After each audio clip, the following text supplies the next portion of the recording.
হযরত উম্মে হানি রাদিয়াল্লাহু তাআলা আনহার ঘরে রাসূল পাক সাল্লাল্লাহু আলাইহি ওয়াসাল্লাম ছিলেন। ওখান থেকে ফেরেশতারা এসে এখানে নিয়ে আসলেন। হাতিমে এনে নবীজি সাল্লাল্লাহু আলাইহি ওয়াসাল্লাম বলেন, আমার এই ফেরেশতারা আমার সিনা চাক করে ফেলল, পুরা বুকটাকে চিরে ফেললেন। বুক চিরে এভাবে ফাঁক করেছেন, কোনো রক্তই বেরোচ্ছে না। সুবহানাল্লাহ বলবেন না? কোনো রক্তই বেরোচ্ছে না, কিছুই বেরোলো না। সুন্দর করে ফাঁক করলেন। এই যে হাড়গুলো আছে, ওপেন হার্ট সার্জারি যখন করে আমাদের বাংলাদেশে, পুরো বুকটাকে চিরে এই ভিতরে এইখান থেকে এই পর্যন্ত, এই কণ্ঠা থেকে নিয়ে নিচ পর্যন্ত যে হাড়গুলা আছে বুকের, এটাকে হ্যাকসো ব্লেড দিয়ে কি করে, স্পেশাল ব্লেড আছে, ওটা আবার আমাকে যে লোহা কাটন্য ব্লেড না, ওটা দিয়ে এরকম করে সুন্দর করে কি করে কাটে, প্রত্যেকটা হাড্ডি আলাদা আলাদাভাবে কাটে, কেটে তারপরে এভাবে ফাঁক করে, ফাঁক করে হার্টকে ওইখান থেকে বের করে হার্টের কাজটা চালাবার জন্য অক্সিজেনারেটর নামে একটা মেশিন আছে, সেই মেশিন সেট করলে হার্ট যে এরকম করে পাম্প করতে থাকে, রক্ত ছিটায়, এই কাজটা তখন কে করে, ওই মেশিনটা করতে থাকে। আর এই হার্টকে বের করে, মনে করেন ভালভ অপারেশন হবে, হার্টের ভেতরকার ভালভ অপারেশন করার সময় হার্টকে বের করে ফ্রিজের ভিতরে নির্দিষ্ট একটা তাপমাত্রার ভিতরে রাখে, ওইটারও একটা নির্দিষ্ট তাপমাত্রা আছে, সেটার ভিতরে রেখে দেয়, হার্ট চুপ করে ঘুমায় থাকে। আর এদিকে ডাক্তার অপারেশন করে শেষ করে আবার হার্টকে এনে জায়গা মতো বসিয়ে কি করে, সেলাই করে। আমাদের বাংলাদেশের ওপেন হার্ট সার্জারির কথা বলছি। সেলাই টেলাই করে ঠিকঠাক মতো আবার সেট করে দেয়। এতক্ষণ এই হার্ট চুপ করেছিল, ওই মেশিনটাকে আলাদা করে দিয়ে হার্টটাকে যখন আবার লাগিয়ে দেয়, আস্তে করে এরকম করে 2-4টা থাপ্পড় মারে। এটা হলো হার্ট সার্জনদের বক্তব্য। এরকম করে আস্তে 2-3টা থাপ্পড় মারে আলগোসে, সাথে সাথে হার্ট আবার পাম্প করা শুরু করে, আবার নড়াচড়া শুরু করেছে। কে চালায়? আবার শুরু হয়ে যায়। কিন্তু কত রক্ত যায়, 2 ব্যাগ 3 ব্যাগ 4 ব্যাগ পরিমাণ রক্ত হার্ট অপারেশনের সময় ডাক্তাররা বলে রেডি রাখতে, যে কোনো সময় লাগতে পারে। কত রক্ত যায়, এগুলো সব আটকিয়ে আবার এই খাঁচাটাকে লাগিয়ে প্রতিটা হাড্ডি এই বরাবর ওই বরাবর প্রত্যেকটাকে আবার বিশেষ দিয়ে সেলাই করে। এখন সেলাই করার পরিবর্তে গাম লাগায় দেয় না কি জানি করে, এরকম করে চাপ দিয়ে লাগিয়ে এভাবে পুরাটুকু আবার জোড়া দিয়ে পুরা এখান থেকে এই পর্যন্ত পুরা চামড়া আবার সেলাই করে। আজ থেকে 20-25 বছর আগে যখন কোনো ওপেন হার্ট সার্জারির রোগীর বুক খোলা হতো, তাহলে দেখলে আপনি ভয় পেয়ে যাবেন, কারণ এরকম মোটা মোটা সেলাই এখান থেকে এই পর্যন্ত, পুরা বুকে এই পর্যন্ত, নিচ পর্যন্ত। এখন ওরকম ভয়ঙ্কর বিভৎস দৃশ্য হয় না, এটার ভিতরে কসমিক সার্জারি করে, যার কারণে এটা অত প্রকাশ পায় না। কিন্তু তারপরেও এখানে যেটা জোড়া আছে, এটা কি পড়ে, নজরে পড়ে। কত রক্ত যায়। বিজ্ঞানের এই অতি উৎকর্ষতার আমলেও ওপেন হার্ট সার্জারির যে কাজ, সরওয়ারে কায়নাত সাল্লাল্লাহু আলাইহি ওয়াসাল্লামের জীবদ্দশায় প্রায় 4 বার এই ঘটনা ঘটেছে। তন্মধ্যে একবার এখানে শুইয়ে দেয়া হলো, শুইয়ে দিয়ে ওনার বুক চিরে ফেলা হলো। উনি সব কিছু দেখছেন, জেগে আছেন, কোনো ব্যথাও অনুভব করছেন না, কষ্টও অনুভব করছেন না, জ্বালাও অনুভব করছেন না। কেমন অপারেশন! নিজের চোখের সামনে দেখছেন যে আমার বুক চিরে ফেলা হলো, তারপরে সোনার একটা পাত্র আনা হলো, এর ভিতরে জমজমের পানি, আমার হার্টকে বের করে সেটার ভিতরে সুন্দর করে ধোয়া হলো, ধুয়ে টুয়ে আবার আরেক সুন্দর পাত্রের ভিতরে ঈমান ইত্যাদি দিয়ে রাখা আছে, ওইটাকে পরিপূর্ণভাবে ভরে আবার এটাকে কোথায় ঢুকিয়ে দেয়া হলো, জায়গা মতো রাখা হলো, বুকটাকে এভাবে লাগিয়ে ফেলা হলো, একেবারে আগের মতো মিশে গেল। কোনোদিন এখানে কোনো আঁচড় পড়েছে বলে কেউ কল্পনাই করতে পারবে না। নবীজি সাল্লাল্লাহু আলাইহি সাল্লামের নিজের বিবরণ হয়ে গেল সব। তারপরে জি আবিল বুরাক, এরপরে একটা বাহন আনা হলো যার নাম বুরাক। বুখারী রিওয়ায়াতের ভিতরে একটা দাব্বা আনা হলো। রাবি পরবর্তীতে জিজ্ঞেস করেন, সেটা কি বুরাক? হ্যাঁ, এটাকেই বুরাক বলে। কারণ অন্য রিওয়ায়াতের ভিতরে পরিষ্কারভাবে আছে যে নবীজি সাল্লাল্লাহু আলাইহি সাল্লাম বলেন যে কি আনা হয়েছে, বুরাক আনা হয়েছে। থুম্মা জিয়া বিল বুরাক, এরপরে বুরাক আনা হলো, অদ্ভুত এক জানোয়ার, গাধার চেয়ে একটু বড়, খচ্চরের চেয়ে একটু ছোট। ফাওকা হিমারিন দুনা বাগল, খচ্চরের চেয়ে একটু নিচু, একটু ছোট, আর গাধার চেয়ে একটু বড়, এরকম একটা জানোয়ার। মানে এত বড় না, যদি বেশি বড় ঘোড়া হয় তো তাহলে সেই ঘোড়ার ভিতরে চড়তে কষ্ট হবে কিনা। আরে কন্যা কেন, একজন মানুষ সে মনে করেন মিডিয়াম সাইজের, তাকে যদি একদম লম্বা মানুষের কি দেওয়া হয়, একটা সাইকেল দেওয়া হয়, অনেক উঁচু সাইকেল দিয়ে দেওয়া হয়, সাইকেলের উচ্চতার সাইজ আছে, এটা তো আপনারা জানেন। একটা উঁচু সাইকেল যদি দিয়ে দেওয়া হয়, তার চালাইতে কষ্ট হবে না, ঠ্যাং লাগল ফাইতে এমনি এমনি। তো এমন জানোয়ার আনা হলো যে জানোয়ারের চড়তে নবীজির কোনো কষ্ট না হয়, একদম পায়ের সাথে মিশে থাকে। এই বুরাকের ভিতরে বসানো হলো। রাসূল পাক সাল্লাল্লাহু আলাইহি ওয়াসাল্লাম বলেন যে তার এক একটা খুর, মানে এক এক লাফে সে যায় কতটুকু, মুনতাহা বাসারি মুনতাহা তরফি, তার চোখের দৃষ্টিসীমা, মানুষের চোখের দৃষ্টিসীমা যতটুকু, যত দূর চোখে দেখা যায়, এক লাফে সে অতটুকু যায়। এরকম বিদ্যুৎ গতির, বিদ্যুৎকে আরবিতে বলে বার্ক। এমনি এই বিদ্যুৎ রে কয় কাহরাবা, কিন্তু আকাশে যে বিদ্যুৎ চমকায়, বিজলি চমকায়, এই বিদ্যুৎকে আরবিতে কি বলে, বার্ক বলে। এই বার্ক থেকে উদ্ভূত শব্দ হলো বুরাক, বিদ্যুৎ গতির এক প্রাণী, এক বাহন, বিদ্যুতের গতিতে ছুটে বা তার চেয়ে দ্রুত গতিতে ছুটে। আমাদেরকে উদাহরণ দেবার জন্য বিদ্যুৎ বোঝানো হচ্ছে, কিন্তু তার চেয়েও দ্রুত গতির বাহন আল্লাহ তৈরি করেছেন কি করেননি, ওইটাতে উঠানো হলো। তারপর সেখান থেকে নিয়ে যাওয়া হলো বাইতুল মাকদিসে। বাইতুল মাকদিসে কিছু দেখানো টেখানো হলো। হযরত হাফেজ ইমাদউদ্দিন ইবনে কাসির রহমতুল্লাহ আলাইহির লিখিত তাফসির আছে, যেটাকে তাফসির ইবনে কাসির বলা হয়, আসল নাম তাফসিরুল কোরআনিল আযীম। এর ভিতরে হাফেজ ইমাদউদ্দিন ইবনে কাসির রহমতুল্লাহ আলাইহি বর্ণনা করেন যে এখানে নবীজি সাল্লাল্লাহু আলাইহি সাল্লাম প্রথমে যখন ওনাকে বাইতুল মাকদিসে আনা হলো, এখানে আনার পরে কিছু জিনিস দেখানো টেখানো হয়েছে, আশপাশের কিছু দেখানো হয়েছে, কিন্তু নামাজের যে ঘটনা, অর্থাৎ সমস্ত নবী রসুলকে উপস্থিত করে নবীজিকে দিয়ে যে নামাজ পড়ানো হয়েছে, এটা এখন না, এটা হলো আসমানে যাওয়ার পরে, সফর করে শেষ করে এসে আবার যখন এখানে বাইতুল মাকদিসে নামানো হয়েছে তখনকার কথা। অতএব এখানে এতটুকুই থাকে।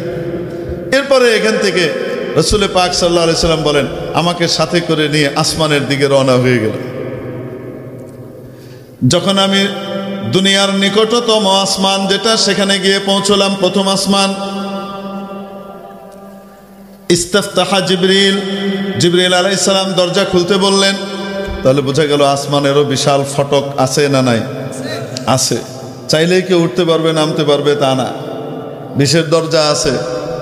আমি আপনি দেখি না, এমন এক অদ্ভুত আকাশ আল্লাহ বানিয়েছেন, কোনো ফাটল, কোনো চেরা কিছুই আমরা দেখতে পাই না, কিন্তু এর ভিতরেই অনেক কিছু আছে।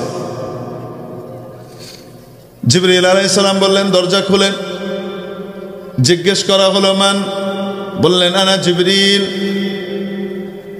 ওয়া মান মাআক, আপনার সাথে কে? বললেন মুহাম্মদ। প্রশ্ন করা হলো হাল উরসিলা ইলাইক, আসমানের যারা দায়িত্বশীল আছেন, যারা ফটক পাহারা দিচ্ছেন, তারা জিজ্ঞেস করলেন মুহাম্মদকে আনবার জন্য কি পাঠানো হয়েছে নাকি? কারণ ইতিপূর্বে তো কোনো মানুষকে জীবিত উপরে নিয়ে আবার নিচে নামানো হবে, এটা তো ঘটে নাই। হ্যাঁ, জীবিত উঠানোর ঘটনা ঘটেছে, তাও কত হাজার বছর আগে, কয়েক হাজার বছর আগে, শত শত বছর আগে, কম করে হলো 500 বছর আগে। তার আগে, তার এই মাঝখানে তো কাউকে আর উপরে উঠানো হয়নি। এই জন্য জিজ্ঞাসা তো করবেই, ওনাকে আনার জন্য কি পাঠানো হয়েছে? জিবরিল বললেন হ্যাঁ, ফাফুতিহা, সাথে সাথে দরজা খুলে দেওয়া হলো। রাসূল পাক সাল্লাল্লাহু আলাইহি সাল্লামকে নিয়ে হযরত জিবরিল আলাইহিস সালাম যখন প্রথম আসমানে ঢুকলেন, তারা বলতে লাগলেন নি'মাল মাজিউ জা, বড় চমৎকার শুভাগমন, আপনি এসেছেন, আমরা ধন্য হয়েছি। আমরা বাংলায় যেভাবে বলি ভাবের অনুবাদ হয়, শব্দের অনুবাদ হয় না। একটা হলো অর্থ বলা, আর আরেকটা হলো মানা এবং ভাব বলা, তর্জমা আর শব্দার্থ, দুটার ভিতরে পার্থক্য আছে না নাই? আছে। শুভেচ্ছা স্বাগতম ভাবে এভাবে নবীজিকে বরণ করে নেওয়া হলো।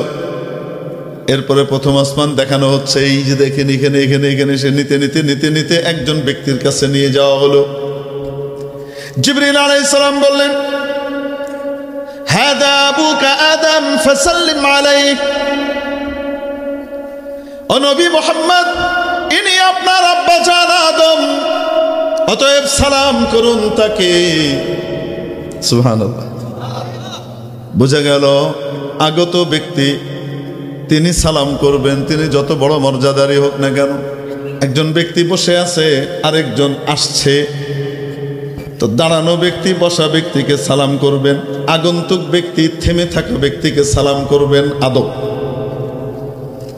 অবশ্য সহি হাদিসও আছে এই ব্যাপারে, সালামের এই তরতিব। সন্তান যতই বড় হোক না কেন, মর্যাদার দিক থেকে যত উপরে উঠুক না কেন, বাবা বাবা, অতএব সন্তান বাবাকে সালাম করবে। বাবা সন্তানকে সালাম করা, বাবাও সন্তানকে সালাম করবেন। তবে সন্তানের জন্য আদব হলো সন্তান বাবাকে কি করবে? হাযা আবুকা আদম, ইনি আপনার বাবা আদম, ফাসাল্লিম আলাইহি, সালাম করুন। বলা লাগবে? জিবরিল আলাইহিস সালাম বলা লাগবে সালাম দেন, নাকি বলা ছাড়াই নবীজি দিবেন? তাহলে কেন আল্লাহ পাক এভাবে করাইলেন? নবীজি দিয়ে দিবেন, তার আগ দিয়ে আবার জিবরিল বলতেছেন সালাম করেন। কেন বলতেছেন? গোটা উম্মতকে শিখাইলেন তোমরা তোমাদের আব্বাকে সালাম করবে, তোমাদের বাবা মাকে, গুরুজনকে সালাম করবে। গুরুজনের সালামের অপেক্ষায় থাকবে না, বরং গুরুজনকে আগে সালাম করবে। এটাই শিষ্টাচার এবং আদব। মর্যাদায় তুমি যত উপরে উঠো না কেন, তোমার বাপ যদি না থাকতো দুনিয়ায়, তুমি চেহারা দেখতে পারতে না। তোমার বাপ যদি তোমাকে লালন পালন না করতো আদর করে, তোমার মা যদি তোমাকে মায়া মমতা স্নেহ দিয়ে ভালোবাসা দিয়ে ঢেকে রেখে তিলে তিলে বড় না করতো, তাহলে দুনিয়ার চেহারা দেখতে পেতে না। দুনিয়া থেকে ছোটবেলায় তোমাকে বিদায় নেওয়া লাগতো। বিরক্তির প্রকাশ করলে তারা। এজন্য বাবা মার মর্যাদা আর আজমত রব্বুল আলামিন কোরআনে কারীমের মধ্যে নিজের হকের পরেই বাবা মার হকের কথা বলেছেন। وَقَضَى رَبُّكَ أَلَّا تَعْبُدُوا إِلَّا إِيَّاهُ وَبِالْوَالِدَيْنِ إِحْسَانًا وَإِذْ أَخَذْنَا مِيثَاقَ بَنِي إِسْرَائِيلَ لَا تَعْبُدُونَ إِلَّا اللَّهَ وَبِالْوَالِدَيْنِ إِحْسَانًا। আল্লাহ পাক তোমাদেরকে আদেশ করছেন আল্লাহ ছাড়া কারো ইবাদত করবে না, আর বাবা মার সাথে ভালো ব্যবহার করবে, সৎ ব্যবহার করবে, খেদমত করবে, খুশি করবে। এজন্য সন্তান যতই বড় হোক না কেন, সন্তানের উপরে বাবা মার হক। হাদা আবুকা আদম ফাসাল্লিম আলাইহি, ইনি আপনার আব্বাজান আদম, সালাম করেন। রাসূল সাল্লাল্লাহু আলাইহি ওয়াসাল্লাম বলেন আমি সালাম করলাম, ফারাদ্দাস সালাম আলাইহি, তিনি আমাকে সালামের জবাব দিলেন এবং জবাব দিয়ে আমাকে সাদর সম্ভাষণ জানালেন। মারহাবান বিন নবিয়্যিস সালিহ ওয়াল ইবনিস সালিহ, হে মহান নবী, হে প্রিয় সন্তান, আপনার আগমন, শুভেচ্ছা, স্বাগত জানালেন। কি কথাবার্তা হলো তারপরে বাপ বেটার মধ্যে আল্লাহই ভালো জানেন। সব কথা তো এত লম্বা চড়া ভাবে কইলে, যেটা ২৭ বছরের ঘটনা।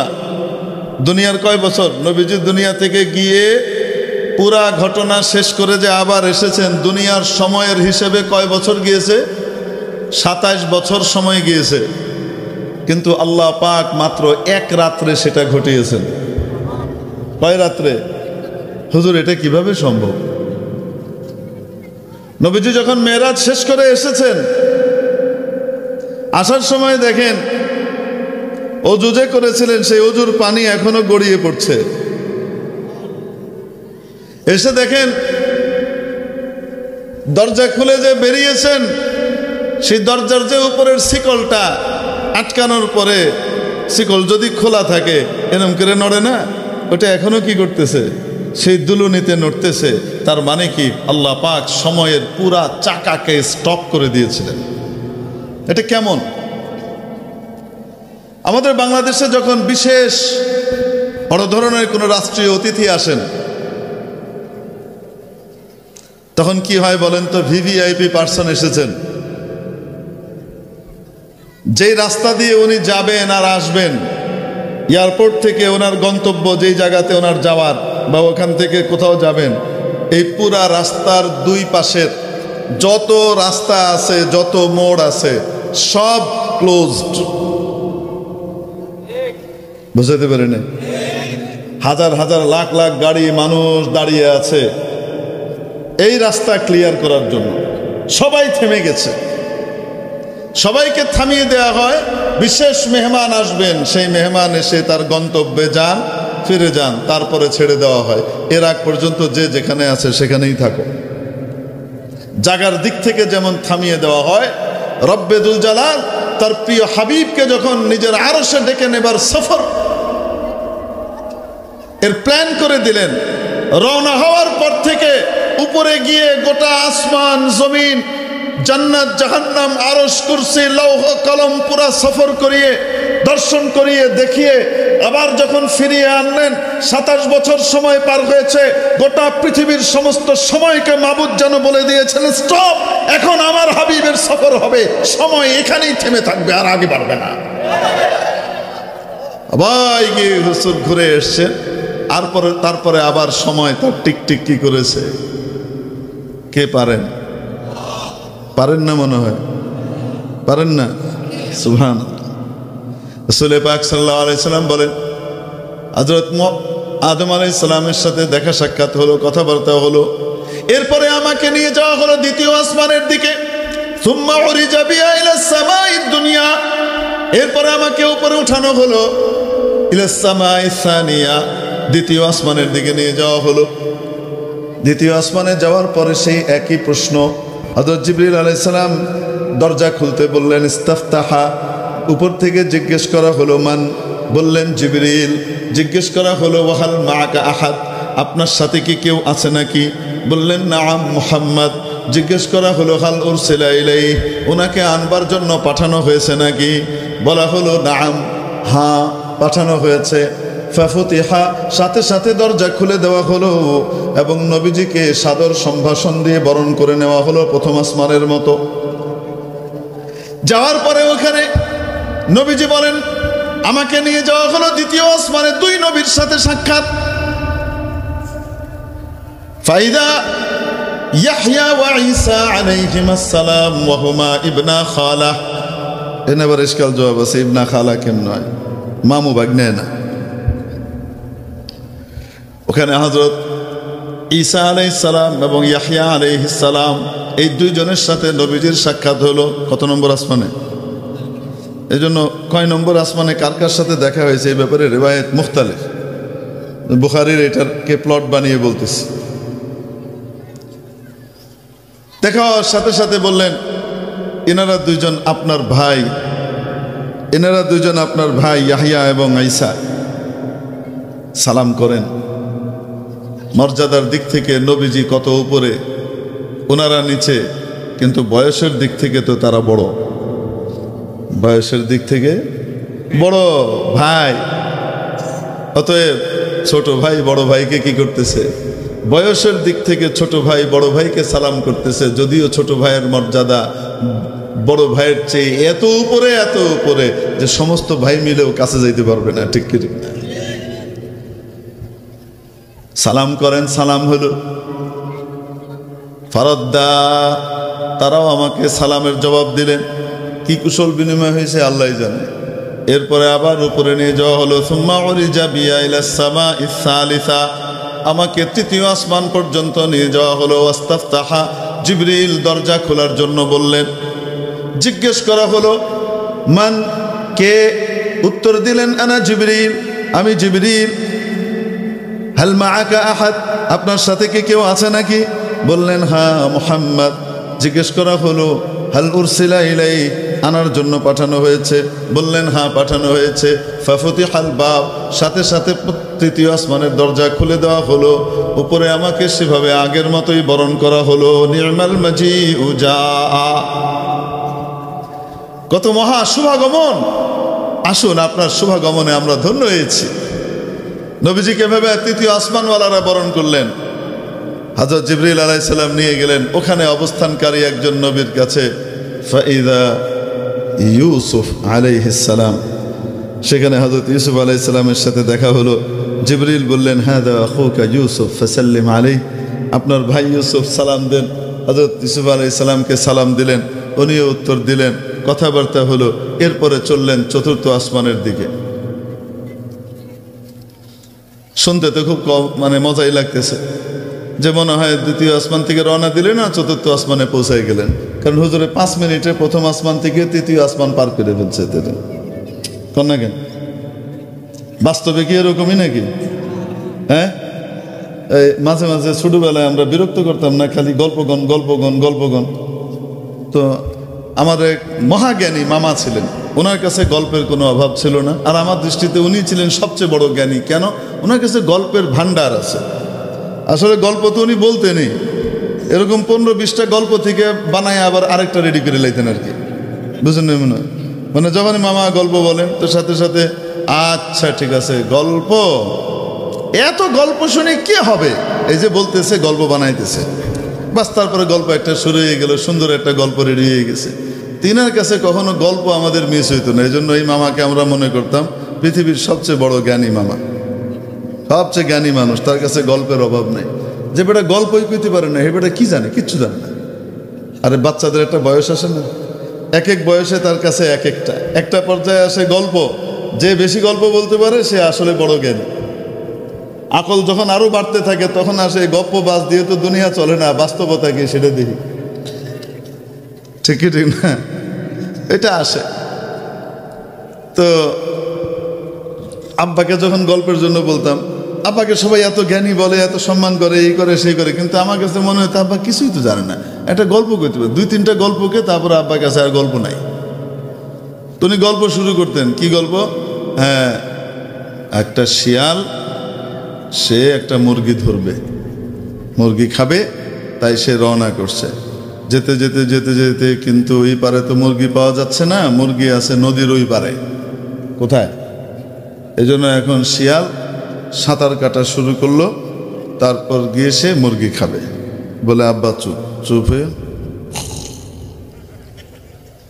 আব্বা, তারপরে হ্যাঁ শিয়ালটা পার হোক নদীটা, কোথাও নদী পার হচ্ছে, পার হয়ে নেই। আসলে যদি বাস্তবে শিয়াল এরকম নদী পার হইতে হয়, তারপরে গিয়ে খাইতে হয়, তার কত সময় লাগবে? বাস্তবে যদি এরকম হয় তো কত সময় লাগবে না? কিন্তু গল্পের ভিতরে তো সেটা আধা মিনিট হয়ে গেছে। শিয়ালটা গেল, নদী পার হইল, বুঝে নেই মনে হয়। কাঁঠাল খাইতে বসে 3 বেড়ায়। এখন কাঁঠাল খেতে বসার পরে চিন্তা করতেছে অন্যগুলোরে ফাঁকি দিয়ে বেশি করে কি করা লাগবে, খাওয়া লাগবে। তো চালাক যেটা, সেটা বলতেছে, মানে মিঠা মইনে যেটার বাড়ি আর কি, হ্যাঁ, খুব বুদ্ধিমান, মাছ টাছ খায়, আওয়ারের বুদ্ধি বাড়ছে। তো সেটা মানে ডাঙ্গা রেডি লইয়া কইতাছে যে আচ্ছা তোর দাদা কেমনি মারা গেছিল রে ভাই? আরে ভাই কৃষ্ণ, আমার দাদা এ তো বালা আছেন, এরম বালা মানুষ আর আসেন না, এরম এইরম এরম এরম। তারপরে একদিন জ্বর আইছে, তারপরে এটা হয়েছে সেটা হয়েছে, এরম করে কইতেছে। আর এদিকে হ্যাঁ তো গল্প কে, আর এরা কি মারে? কাঁড়ল মারে। খাইতে খাইতে খাইতে খাইতে তখন যাই হোক মোটামুটি ওই কাসন্দি গাইতে গাইতে এখন দ্বিতীয় জনরে জিগাইছে তোর দাদা কেমনে মরছে? আর কইস না, একটা টাকায় বাড়ি মারছিন এক করে বুঝে গেছে। হ্যাঁ কেমনে বাড়ি মারলো? আর উনি যাইতেছিলেন, খুব ভালো মানুষ আসছিল, এসে তারপরে ট্রাকের নেতে পাগল হয়েছে, ট্রাকের ভেড়া ধরে মাইনছে দিছে মার। তারপরে কিন্তু হসপিটালে উনি লেগে হাসপাতালে কিচ্ছু আসেন না, এসে এগুলি কুয়েটে অনেক লম্বা ছড়া কি করতেছে, বয়ান টয়ান দিচ্ছে না। আর ওদিকে ওনার কি চলতেছে? কাঁঠাল মারা চলতেছে। এখন দুজনে মিলে হঠাৎ চিন্তা করছে কি রে আমরা রে গল্পের মধ্যে লাগাই দিয়ে হ্যাঁ যে খাইয়াই যাইতেছে কুফাইতেছে করে আমরা পরে কইম তোর দাদা কেমনে মরছে কারে কইস না ফললো আর মরল হ্যাঁ।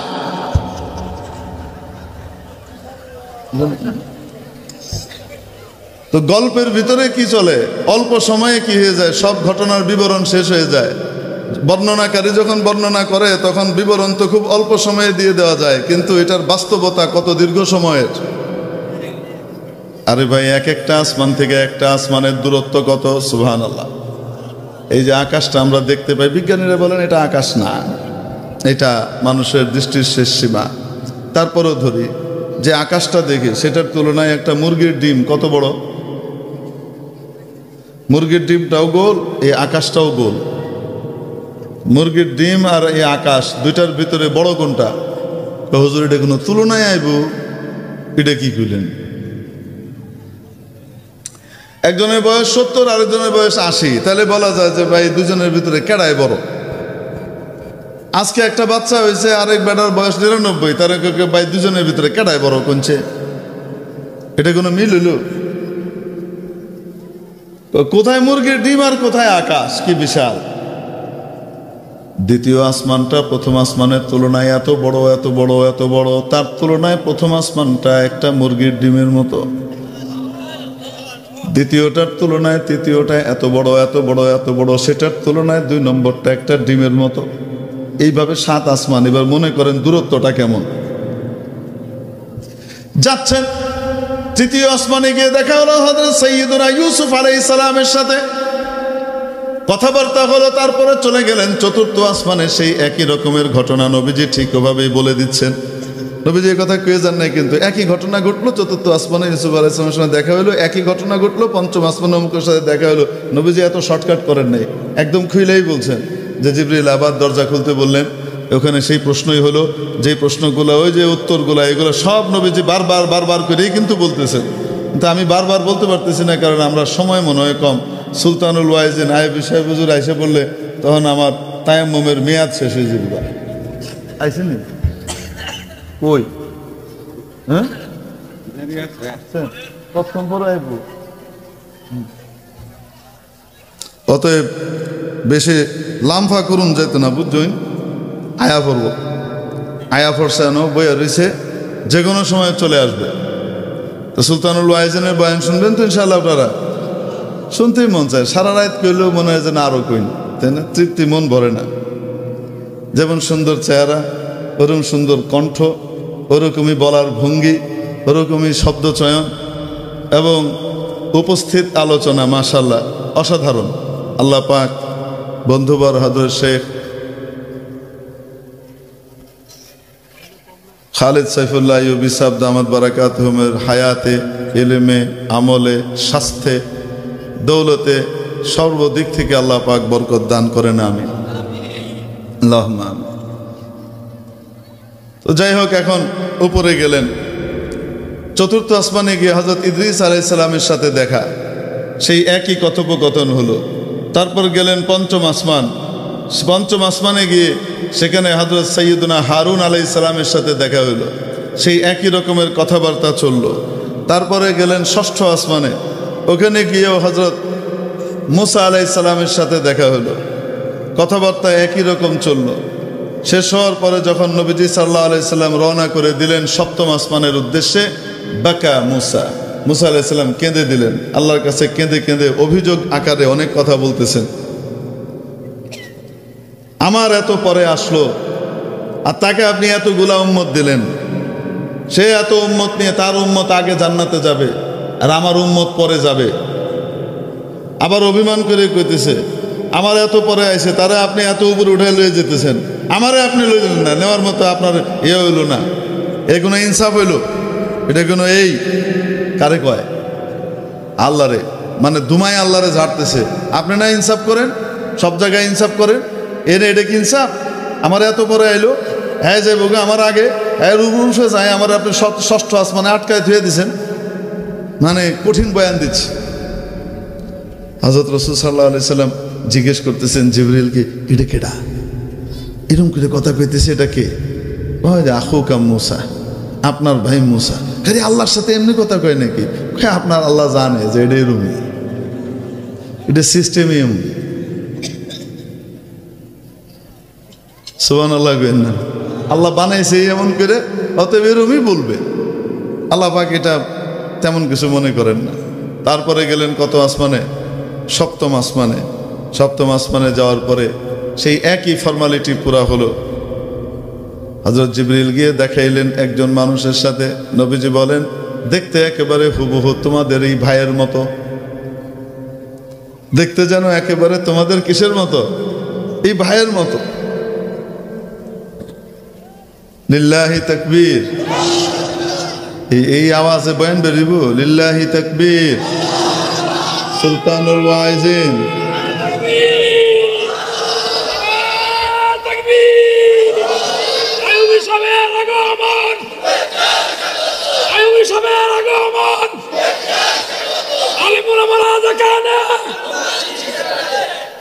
মাশাআল্লাহ। তারপরে শেষ করে লাইনা, নাইলে বদদুয়া দিবেন আপনারা। এখন সপ্তম আসমানে যাওয়ার পরে পরিচয় দিলেন, হাদা আবুকা ইব্রাহিম। প্রথম আসমানে এক বাপের সাথে দেখা হয়েছে, দ্বিতীয় সপ্তম আসমানে এসে মাঝখানে সব ভাইদের সাথে দেখা। এইবার দেখা হয়েছে কার সাথে? আরেক আব্বার সাথে। পূর্বপুরুষকে হযরত ইব্রাহিম আলাইহিস সালাম, নবীজির পূর্বপুরুষ আপনার আব্বা ইব্রাহিম। ফাসাল্লিম আলাইহি, সালাম করেন। সালাম হইল, কথাবার্তা হইল। নবীজি বলেন, এরপরে আমাকে নিয়ে যাওয়া হলো সিদরাতুল মুনতাহায়। সিদরাতুল মুনতাহা, সিদরাতুল মানে বড়ই। সিদরাতুন শব্দের অর্থ কি? একটি বড়ই। সিদরুন বড়ই, বিশাল এক বড়ই গাছ হয়ে নেই। সুবহানাল্লাহ কইেন না? এই জন্য বাংলাদেশের মানুষ ভাগ্যবান বলতে হয় যে তারা মাশাআল্লাহ গ্রামে গঞ্জে সব জায়গাতে বড়ই পায়। যেটা সিদরাতুল মুনতাহায় 7 আসমানের উপরে আছে, কত রূপে, সেইখানকার সেই বড়ই এখানকার লোকরা খায়। তবে মনে করেন না এরমই বড়ই। নবীজি বলেন, এক একটা বড়ই তোমাদের 1000 এলাকার যে মটকা আছে এরকম মটকা আল্লাহ খায় না। এক একটা বড়ই কেমন? এরকম 1000 এলাকার মটকার মতো। আর ওই বড়ই গাছের যে পাতা, ফাইদা ওয়ারাকুহা কাআযানিল ফিয়ালা, তোমাদের যে হাতি আছে, এই হাতির যে কান আছে, এক একটা হাতির কান কেমন? এরকম বুইত্তা মারা বড়। হাতি যেমন বুইত্তা মারা, তার কানটাও কি এরকম বড়। এত বড় কান যে কান দিয়ে আল্লাহ পাক তারে ঢেকে রাখছে। ও কইতে পারে না ওর শরীরটা কত বড়, চোখটা ঢেকে রাখছে আল্লাহ। ও যে কত বড় কইতে পারে না। যদি কইতে পারতো তাহলে সব বাঘ সিংহ যা আছে মানুষটা সব পিসা শেষ করে দিলে। তারপরেও আরেকজনের দেহে মাঝে মাঝে বুঝে লায় যে না আমি মনে হয় এরুমি। যখন বুঝে লায় তখন পিড়াই দেয়। তো এইরকম বড় হাতির কানের মতো এক একটা পাতা। তারপরে ওখানে 4টা নদীর সাক্ষাৎ মিলল। নাহরানি বাতিনান ও নাহরানি যাহিরান। নদী সুপ্ত গোপন এবং 2টা নদী প্রকাশ্য। যে 2টা নদী প্রকাশ্য, ফান্নীলু ওয়াল ফুরাত।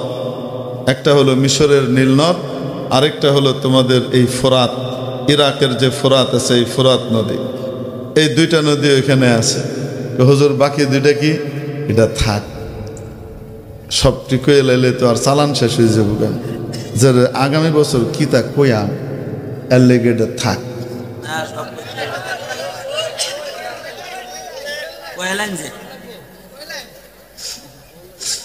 তারপরে উনি বলেন, এরপরে আমাকে বাইতুল মামুরে নিয়ে যাওয়া হলো। সুবহানাল্লাহ। সপ্তম আসমানে রব্বুল আলামিনের একটা ইবাদতের ঘর আছে, বিশেষ ঘর। যেমন দুনিয়াতে কাবা শরীফ, প্রথম আসমানে বাইতুল ইজ্জত, সপ্তম আসমানের যে মাওলার ঘর আছে তার নাম হলো বাইতুল মামুর। নবীজি বলেন, ওখানে প্রত্যেক দিন 70,000 ফেরেশতা ঢুকে। 70,000 ফেরেশতা গিয়ে ইবাদত করে বের হয়ে আসে। যেদিন থেকে আসমান আর জমিন তৈরি হয়েছে, ফেরেশতাদের সৃষ্টি হয়েছে, যেই ফেরেশতা একবার গিয়েছে, দ্বিতীয়বার তার আর কোনোদিন সুযোগ হয় নাই। কল্পনা করে নেন কতদিন গিয়েছে। প্রতিদিন যদি 70,000 করে ফেরেশতা যায়, তাহলে ফেরেশতার সংখ্যা কত? মেরে মোহতারাম দোস্ত, এরপরে নবীজি বলেন, এর উপরে আমাকে নিয়ে যাওয়া হলো, ফাইদা ফিহা আলওয়ান, রং আর রং, রং আর রং, কত রকমের অদ্ভুত রং আমি দেখেছি কল্পনার বাইরে, অদ্ভুত অকল্পনীয় অসাধারণ সমরং রঙের জগৎ। রব্বুল আলামিনের পরে গিয়ে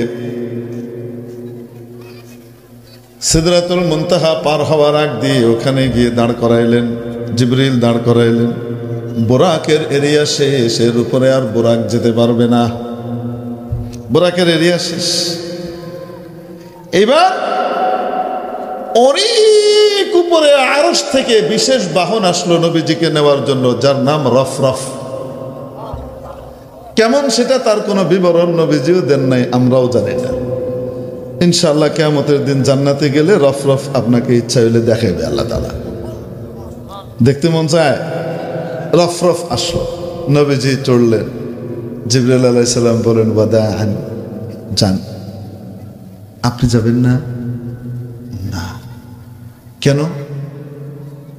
আমার এরিয়া শেষ, এর থেকে যদি একটু সামনে বাড়ি, এক চুল পরিমাণও যদি সামনে বাড়ি, আল্লাহ পাকের তাজাল্লির বিশেষ এরিয়া শুরু হচ্ছে, আমার সমস্ত ডানা টানা পর টর জ্বলে শেষ হয়ে যাবে। হযরত শেখ সাদি রহমতুল্লাহ আলাইহি হাদিসের এই ভাষ্যকে তার ভাষায় এভাবে বলেছেন, अगर यकसरे मो ये बरतर परम, अगर यकसरे मो ये बरतर परम, फरोगे तजल्ली बसुजत परम। এক চুল পরিমাণ যদি আল্লাহর হাবিব এখান থেকে আমি আগে বাড়ি, মাওলায়ে পাকের তাজাল্লির নূর দ্বারা আমার সমস্ত পরগুলো জ্বলে পড়ে সারখার হয়ে যাবে। নবীজি যাওয়া শুরু করলেন উপরে, উপরে গেলেন, কথাবার্তা হলো। ফাকানা কাবা কাউসাইনি আও আদনা, বিপরীত দুই জিনিস যতটুকু কাছে আসতে পারে, এর চেয়ে বেশি কাছে আর আসা সম্ভব না, অতটুকু কাছে বসে দুইজনের আলাপ আলোচনা হইল। মাওলা হলেন খালেক, নবীজি হলেন মাখলুক, বিপরীত জিনিস। এর চেয়ে আর কাছাকাছি যাওয়ার সুযোগ নাই, কথাবার্তা হলো। দেখেছেন কি দেখেন নাই? সাহাবী আব্দুল্লাহ ইবনে আব্বাস রাদিয়াল্লাহু তাআলা বলেন দেখেছেন, আম্মা জান আয়েশা বলেন দেখেন নাই। হাদিস এ ব্যাপারে হাদিস সাকেত, হাদিস এখানে কিছুই বলে নাই, দেখেছেন কি দেখেন নাই। বাকি দুই সাহাবিয়া দুই যে মাযহাব এ বিভক্ত হয়ে গেলেন, দুই মতে চলে গেলেন, উভয়ের পক্ষেই শরীয়তের অন্যান্য দলিলগুলো আছে, প্রত্যেকে গবেষণা করে বের করেছেন। তারপরে ওখান থেকে যখন আসেন, রব্বুল আলামিন 50 ওয়াক্ত নামাজ দিলেন। কয় ওয়াক্ত? যখন নবীজি নিচে নিয়ে আসতেছেন 50 ওয়াক্ত নামাজ, নবীজি আল্লাহ পাক বলে দিয়েছেন, আপনি তো আমার সাথে মেহরাজ করলেন, কথাবার্তা বললেন, আপনার উম্মতের জন্য 50 বার সুযোগ দিয়ে দিলাম, যখনই তারা নামাজে দাঁড়াবে আমার সাথে তারা কথা বলবে। আসসালাতু মিরাজুল মুমিন। আমি জীবনে একবার পাইলাম, আর আমার উম্মত প্রতিদিন 50 বার পাবে। কি খুশি! নবীজি আনন্দের চোটে 50 ওয়াক্ত নামাজ নিয়ে আসতেছেন। 6 নম্বর আসমানে আবার সেই মুসা আলাইহিস সালামের সাথে দেখা। কি দিলেন? 50 ওয়াক্ত নামাজ দিছেন। আপনি হাসতেছেন? 50 ওয়াক্ত নামাজ দিছেন। আরে যান, তাড়াতাড়ি যান। আপনি আমার চেয়ে মর্যাদায় অনেক উপরে, ঠিক, কিন্তু আমার চেয়ে বেশি অভিজ্ঞ না। আমার অভিজ্ঞতা আছে। ইন্নী আলাজতু উম্মতি, আমি আমার উম্মতকে চালাইছি, এগুলোকে আমার লম্বা সময় গেছে। ইন্না উম্মাতাকা লা তুতিক, আপনার উম্মত পারবে না, অসম্ভব। আমার গেলে তো শক্তি আরো বেশি আছে আপনার উম্মতের তুলনায়, শক্তি তো অনেক বেশি ছিল, লম্বা দীর্ঘ ওমর ছিল। তারপরেও ওগুলো 2 ওয়াক্ত দিছে, হেডি করে নেই, টাল্টি বাল্টি করছে, বেতমিজি করছে। 5 ওয়াক্ত নিয়ে যাইতেছেন আপনি, 50 ওয়াক্ত নিয়ে। সম্ভব না, পারবে না। আপনি তো খুব খুশি, তাড়াতাড়ি যান। ফারজি ইলা রব্বিক ফাখাফিফ, যান, কমাই নিয়ে আসেন আল্লাহর কাছে। নবীজি আবার গেছেন, আল্লাহ 5 কমাই দিছেন। রয়েছে কত? আবার মুসা আলাইহিস সালাম ব্যারিকেড দিছে, দাঁড়ান। কত? 5 কমছে, 45 আছে। আরে আমি আমার উম্মত চালাই, আমার অভিজ্ঞতা আছে। নিআলাজতু উম্মতি, আপনি তাড়াতাড়ি যান। একবার নিচে চলে গেলে আর কমেন যেত না, যা কমানি রেহে নেই। এবার 9 বার গেলেন, 9 বার মুসা আলাইহিস সালাম আটকাইছেন। তো বলেন তো দেখি, মুসা আলাইহিস সালাম আমাদের জন্য একটা বিশেষ দয়া করছেন কি করেন নাই? এজন্য মুসা আলাইহিস সালামকে আমরা স্পেশালভাবে আলাইহিস সালাম বলি, ঠিক কি না? স্পেশাল সম্মানের সাথে গেল। 9 বার যাওয়ার পরে রয়েছে কত? আল্লাহ পাক বলে দিলেন, মুহাম্মদ এই 5 দিলাম, তবে তোমার উম্মত যদি এই 5টা আদায় করে আমি ফুল 50-এর সওয়াব দিব। 50-এ যায়, 5-এ তা দিব। রাসূল সাল্লাল্লাহু আলাইহি ওয়াসাল্লাম খুশি হয়ে আবার নেমে আসছেন। মুসা আলাইহিস সালাম আবার ধরছেন, পারবে না, 5 ওয়াক্ত পারবে না, আপনি যান একটু কমায় নিয়ে আসেন। আমি লজ্জা পাইতেছি, 5 করে কমাইছে, এবার গেলেও যদি 5 কমায় তো খেললে হাতে জন্ম। ইস্তাহইয়াইতু মিন রব্বি, আমি আমার রবের কাছে লজ্জা পাইতেছি, আর দরকার নাই। আচ্ছা ঠিক আছে যান, কি আর করা, 5 লয়ে যেতেছেন, যান। তো এই 5 ওয়াক্ত নামাজ আমাদের জন্য আল্লাহ পাক মেরাজের উপহার হিসেবে পাঠাইছে। আসসালাতু মিরাজুল মুমিন, নামাজ মুমিনের মেরাজ। নবীজি ওখান থেকে আবার দুনিয়ার স্পেস স্টেশনে এসে নামলেন।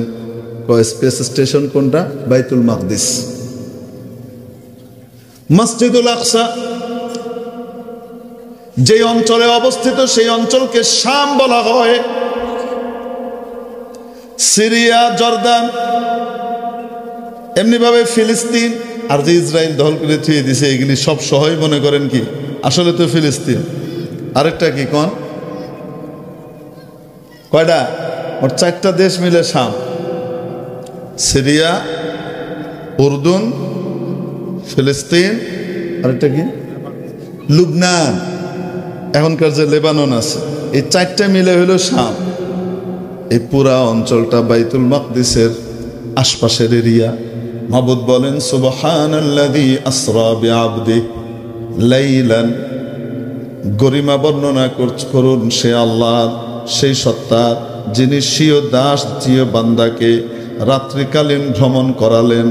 মিনাল মসজিদিল হারামি ইলাল মসজিদিল আকসা, মসজিদে হারাম থেকে মসজিদে আকসা পর্যন্ত রাত্রিকালীন ভ্রমণ। আসমানের কথা আর কইতেছে না, রাত্রিকালীন ভ্রমণ। এই যে মেরাজের বয়ান দিলাম, এটারা রাত্রিকালীন ভ্রমণ বলতেছেন না, কি বলতেছেন?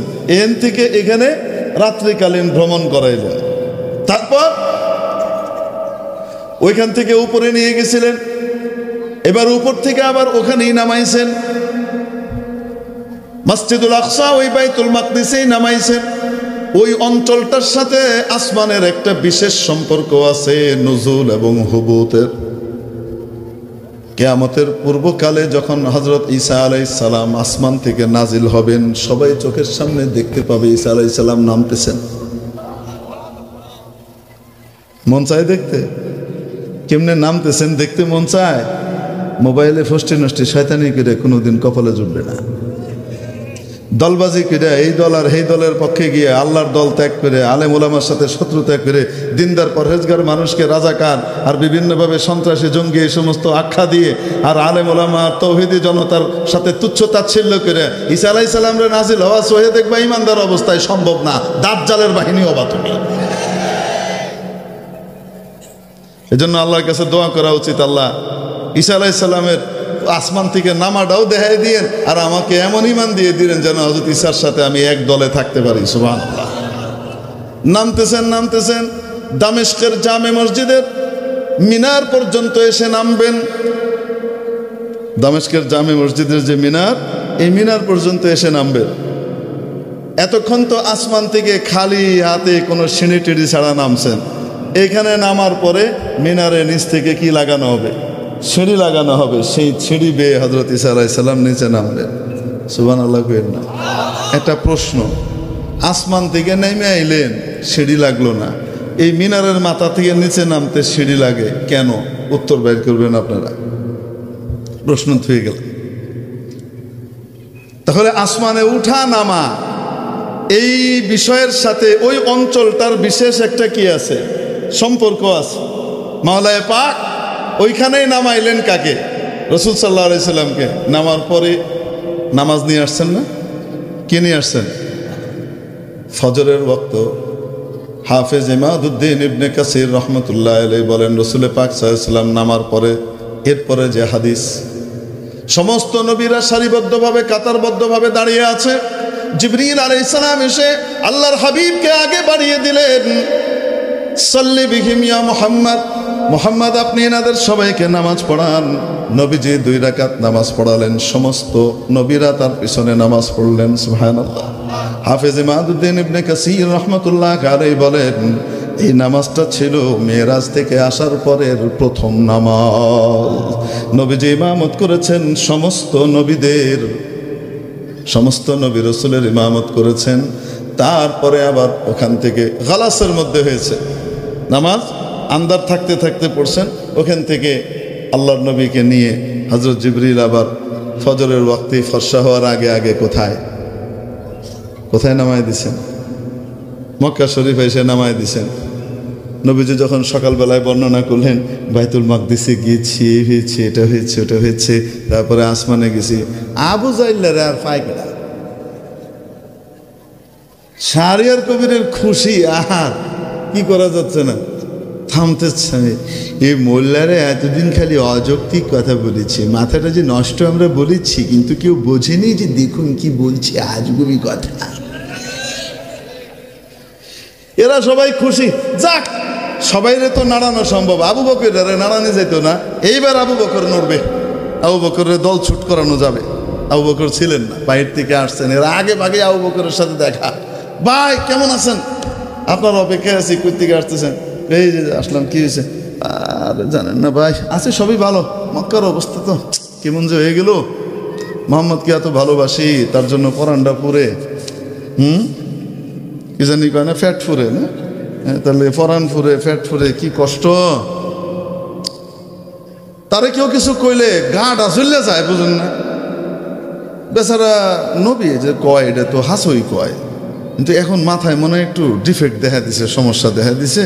এখন কইতেছে, হ্যাঁ বলে এনতে 1 মাস 2 মাসের দূরত্বের বাইতুল মাকদিস, হেটা বলে হ্যাঁ মসজিদুল আকসা গেছে, তারপরে বলে আসমানে গেছে, কি কি গেছে, আল্লাহর লগে কথা কয়ে আইছে, কি কি লয়েছে, এডি এডি কইতেছে। এখন মানুষে যখন এডি কয় তো খুব তো খারাপ লাগে। হাজার হোক মোহাম্মদ আমাদের প্রাণের মানুষ। দেখবেন কিছু মানুষ আছে, এরা ইমাম আর খতিবের বদনাম করার লিগে প্রথমে সেই খতিবের আর ইমামের মহব্বতে পিতলা খাতিরে তার দিল জ্বলে যেতেছে, প্রথমে এডি কইব, কইটে শেষে কইব। কিন্তু ওনারা যখন কেউ খারাপ কয়, কলজাটা ছিঁড়ে যায়। উনি এটা না করলে হয় না, যে এই আকামটা উনি করলেন খেললি গিয়া ফাইনালাইসের মানে কোপটা মারে, আছে না নাই? একেবারে আবু জাহেল ইবলিসের খাস চালা। এই দুনিয়াতে বর্তমানেও যুগে যুগে এই চালাও আছে, আবু জাহেলের চালাও আছে, আবু বকরের অনুসারীও আছে। ঠিক কি ঠিক না? আবু বকর রাদিয়াল্লাহু আনহুর কাছে সব কিছু কয়ে যখন সারছে, উনি শুনে টেনে বলেন, বলছেন না কিরকম? হ্যাঁ, এই জন্য তো আসলাম, আপনি একটু বুঝান। আর ওর মাথার মধ্যে নষ্ট হয়েছে, নবী টুবি যে না, এটা একটু বুঝান, এটা একটু বুঝান, আপনি বুঝাইতে পারবেন, আপনি আমাদের সাথে আসেন। তো আবু বকর রাদিয়াল্লাহু আনহু চায় চায় খায়, যদি কয়ে থাকে তাহলে ঠিকই কইছে। মুখটা লগে লগে একদম আবু সান কমতরিরা হয়ে গেল। তোমারও মাথাটা নষ্ট হয়েছে, মনে করছেন তোমার মাথাটা বালা, তোমারটাও গেছে, গেলে গেছে। রাসূল পাক সাল্লাল্লাহু আলাইহি ওয়াসাল্লাম যখন জানলেন আবু বকরকে বিভ্রান্ত করতে গিয়ে উল্টা থাবর খাইয়া আইছে, নবীজির সাথে সাথে ঘোষণা করে দিলেন, আবু বকরের এখন উপাধি হবে সিদ্দিক, আবু বকরিন সিদ্দিক। তাহলে আসমান থেকে যে নামাজ আল্লাহ পাক আমাদেরকে আরশ থেকে দিয়েছেন, এই হাদিয়া আমরা ঠিক মতো পালন করবো তো ইনশাআল্লাহ। আল্লাহ পাক আমাদেরকে আমলে তৌফিক দান করেন। ওয়া আখিরু দাওয়ানা আলহামদুলিল্লাহি রাব্বিল আলামিন। হযরত আকদাস সুলতানুল ওয়াইজিন দামাত বারকাতুহুমকে বসিয়ে রেখে ধৃষ্টতা করবার জন্যে আর আপনাদের কান পাকাবার জন্য বিশেষভাবে ক্ষমা প্রার্থনা করছি। জাযাকুমুল্লাহ খায়র।